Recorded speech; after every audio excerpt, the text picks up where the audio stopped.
Delphine Jubilard est partie de son plein gré, je te donne 5 faits qui peuvent expliquer cette théorie.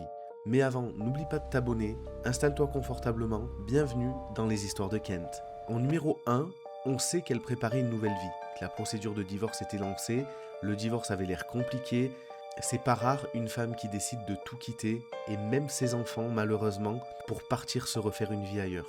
Tu vas voir que le fait numéro 3 est complètement dingue. En numéro 2, on a 0 trace de crime dans la maison. Il n'y a pas de sang, il n'y a pas d'ADN, il n'y a rien. Le scénario le plus simple qui explique ça, c'est tout simplement qu'il ne s'est rien passé chez elle. En numéro 3, les chiens pisteurs perdent sa trace au bout de la rue. Ça veut dire qu'elle est montée dans un véhicule. Très vraisemblablement, volontairement, puisqu'il n'y a aucune trace de lutte à cet endroit. Et il n'y a surtout aucun cri qui a été signalé, à cet endroit-là en tout cas, qui pourrait évoquer un enlèvement sous contrainte de Delphine Jubilard. En numéro 4, on a l'homme avec qui elle échangeait des messages, qui n'a jamais été totalement écarté de l'enquête. Est-ce qu'on a vraiment exploré cette piste jusqu'au bout? Personnellement, j'en suis pas sûr. Et en numéro 5, on a aussi les fugues d'adultes. Ça existe. Des femmes coincées entre deux vies impossibles qui choisissent de tout couper, y compris leurs enfants. Ça arrive, c'est très rare, mais il ne faut absolument pas oublier que ça arrive. Delphine est peut-être morte, ou peut-être qu'elle regarde les infos quelque part sous un autre nom, ça on ne saura jamais. Et c'est ça le vrai mystère de cette affaire.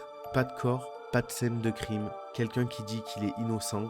Moi j'attends ton ressenti en commentaire. Pour toi, est-ce que c'est quelque chose de possible?